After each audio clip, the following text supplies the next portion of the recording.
How's it going, everyone? Today I'm publishing my first video, and this will be on a case for the historical evidence for Jesus' crucifixion. So the first thing to dive into, because I don't want to spend too much time on this, is some of the texts that I give, I do not give verbatim, just for the simple fact that, just to save time, but I do recommend anyone to read these texts fully in their own view so they can see that the meaning I'm trying to convey is not changed. Also, I haven't touched any apostolic fathers, nor did I touch Celsus, who was preserved by Eusebius, which seems to mention Jesus' crucifixion, but personally I have not been able to find a good source to decipher between Eusebius' rebuttals and Celsus' claims. The reasons for making this video and points is three reasons. One, there are many Christian and non-Christians who have been told Jesus was crucified is a historical thing, but not given the evidence for it. Two, people like Richard Carrier and others, which we'll talk a little bit about Carrier later, have convinced a good section of the layman public who don't study these issues frequently that Jesus wasn't crucified or didn't exist. This is also a rebuttal regarding other religious claims like Islam. And again, I've already stated this isn't the most in-depth video of the topic, but I think it's a good start for people that are interested. So the points I'm going to bring up is what do the Gospels entail, hence the genre, which will start the backdrop of the conversation. What is crucifixion, different points of it. Events surrounding Jesus' crucifixion. Jesus' crucifixion according to the Gospels and Paul, reasons for Jesus' crucifixion, reasons that Jesus was crucified attested in extra-biblical sources, and scholars of different backgrounds, atheists, Christians, and Jews on Jesus' crucifixion. So last point is not an appeal to authority, but rather the evidence and reasoning on why scholars from different positions on the theological spectrum are agreeing on the same point. So what do the Gospels entail? So Richard Burridge, who is a classicist, he's an internationally respected scholar, wrote his thesis on Greco-Roman biographies, saying that the Gospels were not of Greco-Roman biographies, trying to disprove Charles Taubert's thesis, who had the pro stance for biographies compared to the Gospels. Changed his mind on the position, then convinced scholar Graham Stanton on it. This led to a complete shift in scholarship as the Gospels as the genre of ancient Greco-Roman bios, that is, lives. Burridge's most recent book on this topic, What Are the Gospels, is a great book to start off with, and I'll give another one here in a little bit if you guys are curious about this topic. But Graham Stanton wrote regarding Burridge's work, I do not think it is now possible to deny that the Gospels are a subset of the broad ancient literary genre of lives, that is, biographies. Taubert writes regarding Burridge, this volume ought to end any legitimate denials of the canonical Gospel's biographical character. This is considered the majority, if not consensus, position on the Gospels, excluding Acts, which Acts is seen to be more historiography, but we'll get here in a little bit on what those differences are as well. So some ancient historical principles in bios would include events in the text could be segmented and moved in order to highlight the intensified theme. Would also do this with statements. This is a difference we have in most modern biographies today. The overall structure of a bio is the birth, the public life, and the death. Important to note that not all of them have a birth narrative. Ancient bios are between 10 to 20,000 words, which also fits the Gospels, and some bios give a genealogy of the person. Also, the fifth reason that I give here is bios did not write everything about one's life. There are very few things out of many which I have mentioned, but this will suffice to give my readers a notion of the sort of man he was. That's Lucian and his biography on the life of Demonax. When we compare that to the Gospels of John, for example, but there are also many other things which Jesus did. Were every one of them to be written, I suppose that the world itself could not contain the books that would be written. And so that's just a little showing of how the comparison and terminology would be used in bios. Ancient bios would have a theme, care about the death, stories told in tribute about the individual, moral philosophy, and teachings. Scholar Craig Keener, who's on the right here, notes that the central difference between biography and history was that the former focused on a single character, whereas the latter included a broader range of events. The importance of genre tells us how we are to interpret the text and what the author is trying to convey. Scholar David Yoon writes, while biography tended to emphasize encomium on the one side praise of the subject, it was so firmly rooted in historical fact rather than literary fiction. Thus, while the evangelists clearly had an important theological agenda, the very fact they chose to adapt ancient Greco-Roman biographical conventions to tell the story of Jesus indicated that they were centrally concerned to communicate what they thought really happened. Since bios, especially within living memory of one writing, it shows that they were considered more accurate and less fantastical in making things up, though this was a forbidden rule to make things up. Since the Gospels are within the lifetime of ones who document the events in the Gospels give us more credence than if written centuries later, Craig Keener, who I mentioned in the slide before, gives the example of the historian Suetonius Otho on his bio and life of him, where he finds 48 points in agreement with the historian Tacitus, account, and nearly 30 others point of close correspondence between biographer Plutarch and Tacitus. Tacitus is normally deemed as the most reliable Roman historian that we have that has been able to survive, although Tacitus and some other historians hold Sallust as regarded as the greatest historian, but we don't have as many of Sallus's works as we do something like Tacitus when it comes to accounts. Since Jesus' crucifixion is centered around the Gospels and genre matters, given us more credence it's not made up, this topic would have outwon much research on the small points I put down are only a fraction of the conversation. For some interested in the genre, topic of bio, see Burge's What Are the Gospels, the second edition he published, I think, about a year ago or under a year ago, and then Craig Keener's Christobiography. So what is crucifixion regarding the cruelty of the cross? The historian Josephus, who is a Jewish Roman historian, says crucifixion is one of the most barbarous actions in the world, and he notes that some were crucified while they still alive and breathed. Josephus compares the throats of their children and wives to be cut before the eyes in a case to being crucified. Josephus then asks which punishment yet was of inhuman nature.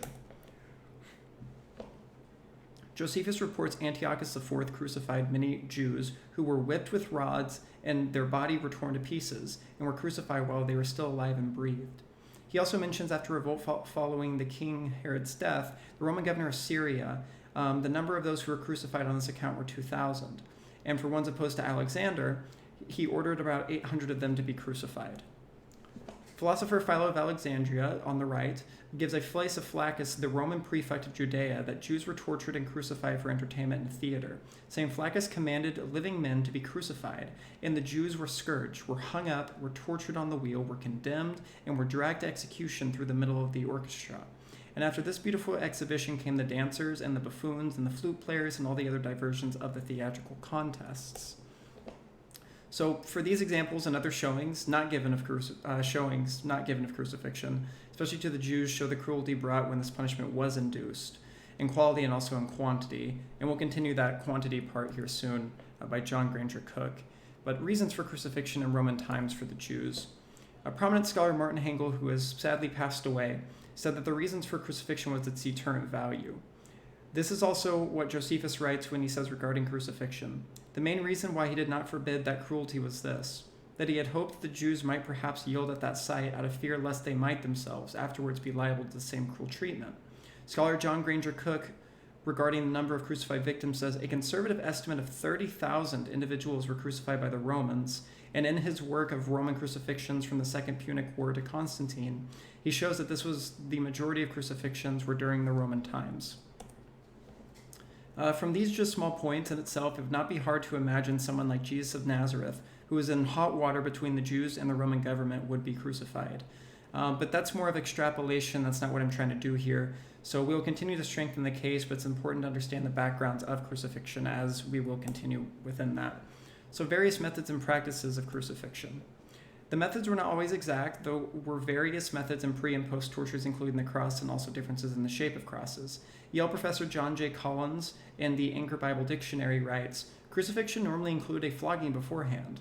At times a cross was only one vertical stake. Frequently, however, there was a cross piece attached either at the top to give the shape of a T, or just below the top as in the form most familiar in Christian symbolism. Sometimes, though rare, the cross would be in the shape of an X. Seneca describes various methods of the punishment of the cross when he writes, I see before me crosses not all alike, but differently made by different peoples. Some hang a man's head downwards, some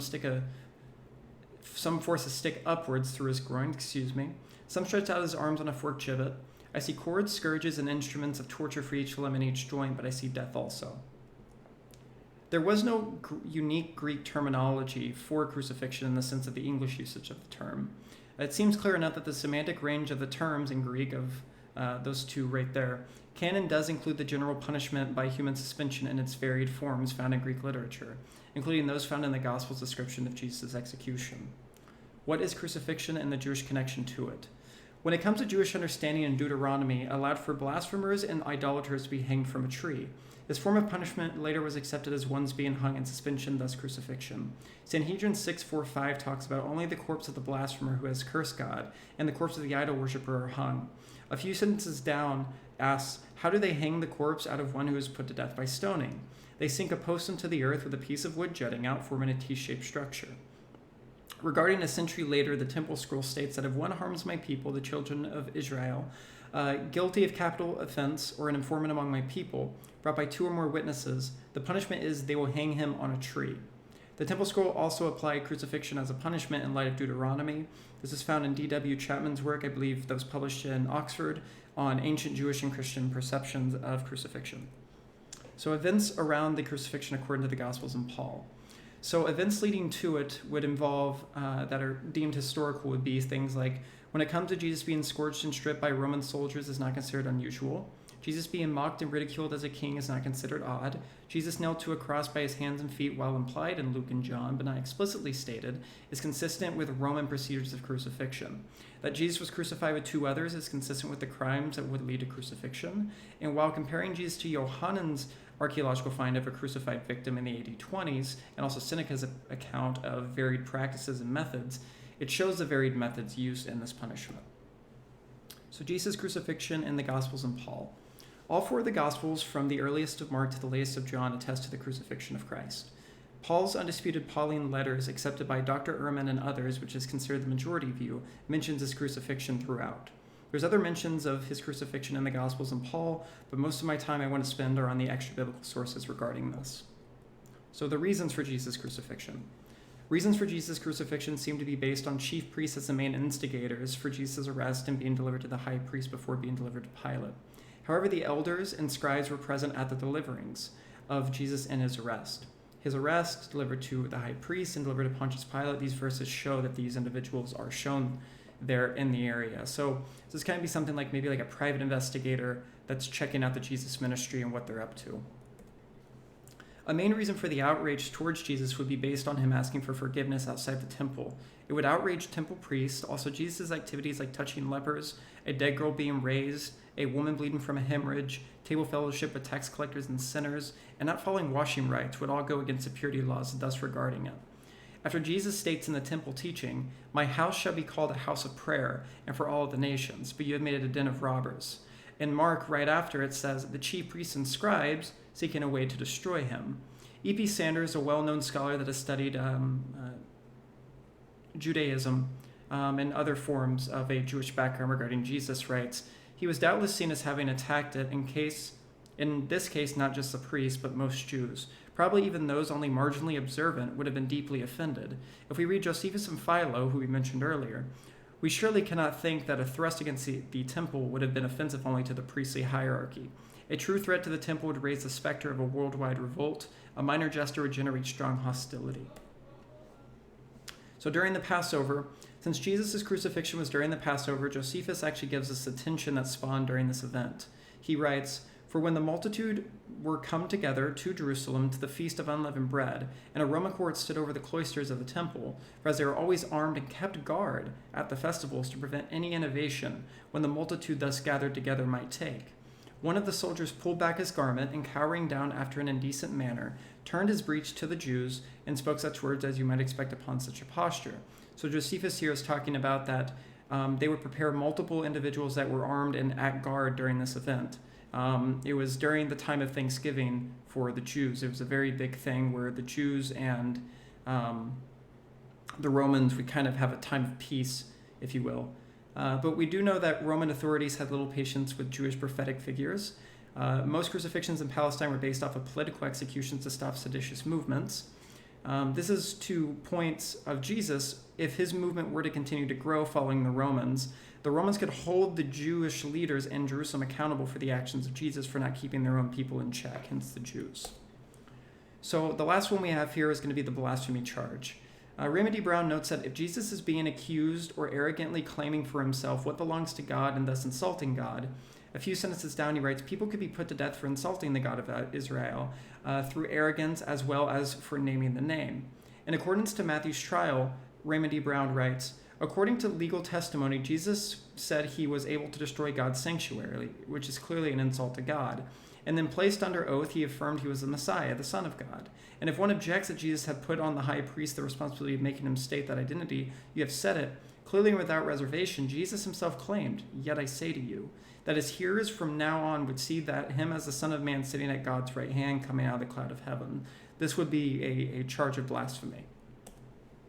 So Josephus on Jesus'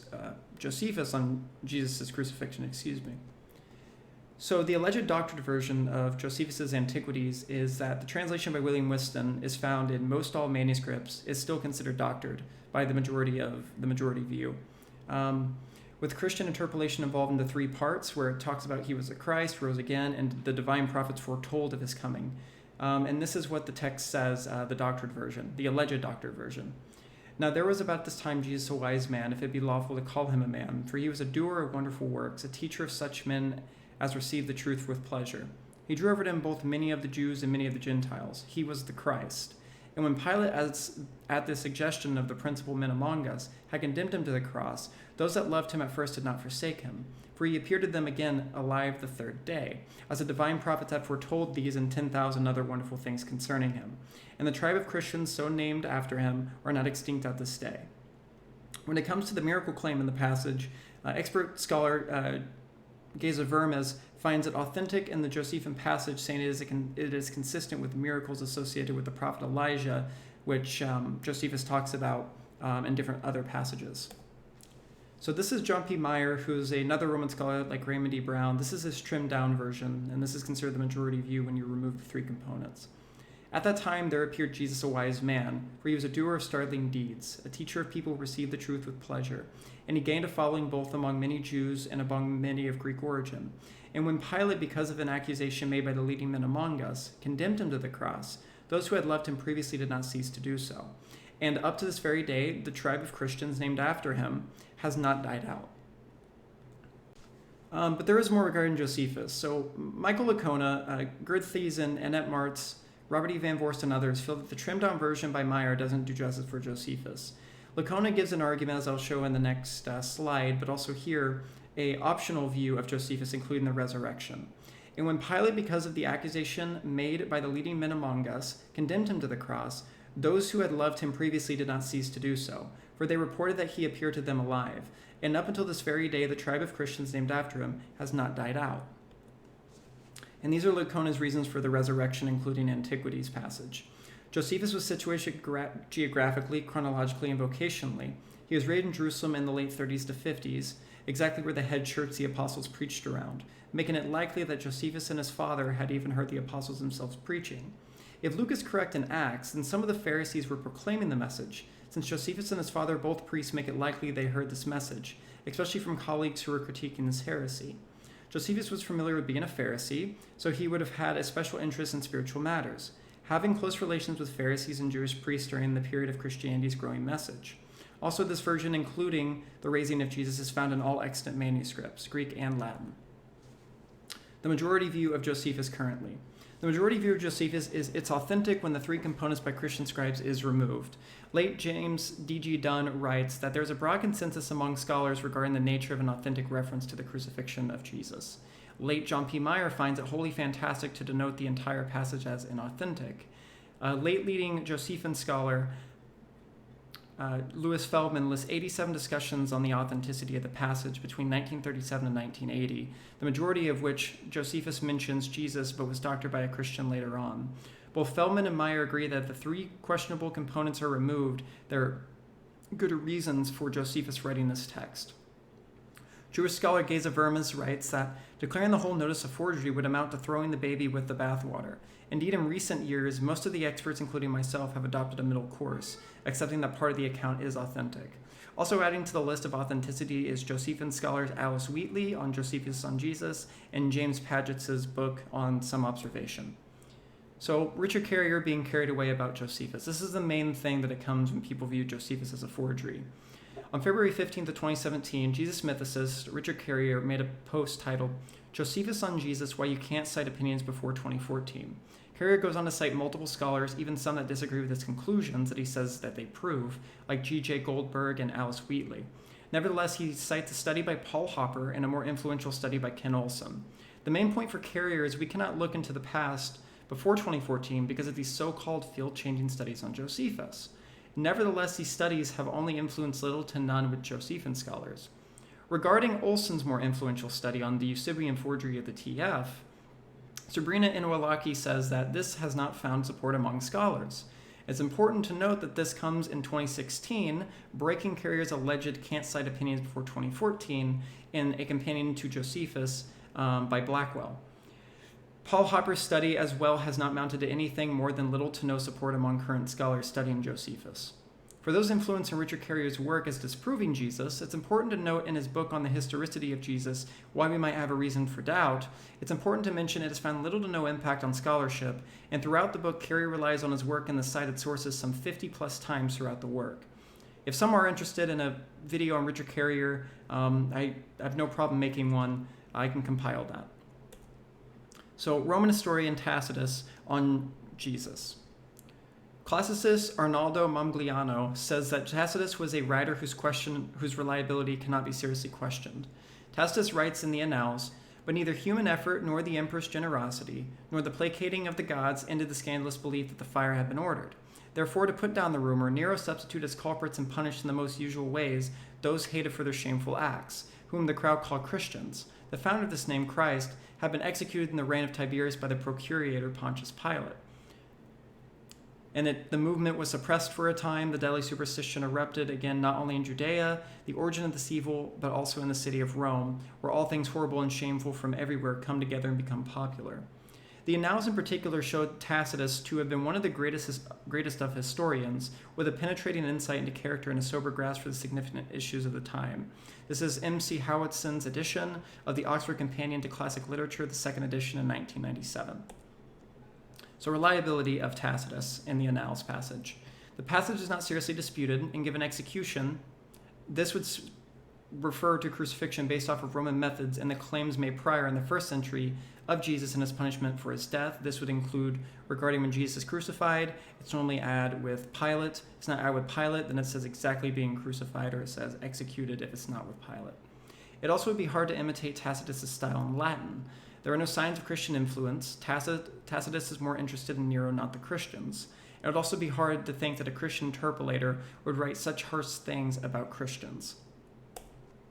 So, Lucian of Samosata. Born in Samosata, a writer of satires wrote Passing of Peregrinus, making fun of Christians worshipping a crucified man. He wrote, "They look up to him as a god, made him their lawgiver, and chose him as the official patron of their group, at least the vice patron. He was second only to the one whom they still worship today, the man in Palestine who was crucified because he brought this new form of initiation to the world. When Peregrinus was jailed and Christians came to his aid, Lucian explains why they did this. Having convinced himself that they are immortal and will live forever, the poor wretches despise death and most willingly give themselves to it. Moreover, that first lawgiver of theirs persuaded that they are all brothers the moment they transgress and deny the Greek gods and begin worshiping that crucified sophist and living by his laws. They scorn all possessions without distinction and treat them as community property. They accept such things on faith alone without any evidence. So if a fraudulent and cunning person who knows how to take advantage of a situation comes among them, he can make himself rich in this short time while laughing at these foolish people."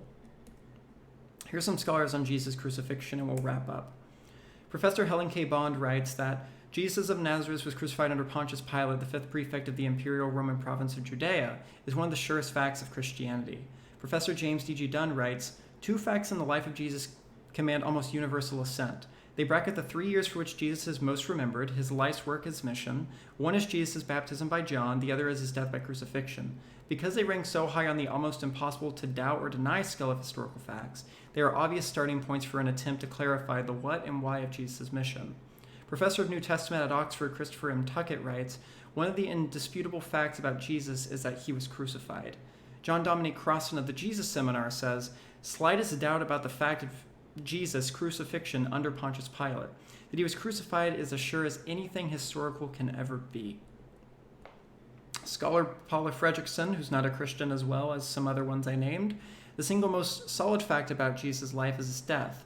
He was executed by the Roman prefect Pilate on or around Passover in the manner of Rome reserved particularly for political insurrectionists, namely crucifixion."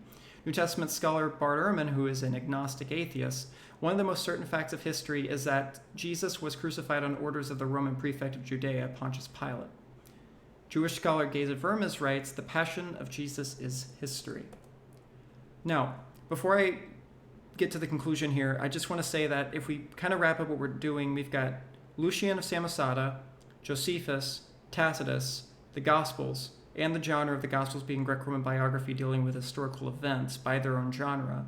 We've got multiple different showings of that Jesus was crucified all the way back to the 1st century, going all the way to the 2nd.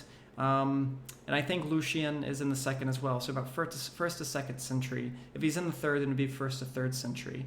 And also something of Jesus, it would be very hard unless he made an impact, where Romans that would write, historians would write about him if he did not have some impact. So the fact that when he is written about, they talk about his crucifixion gives more credence to him actually being crucified.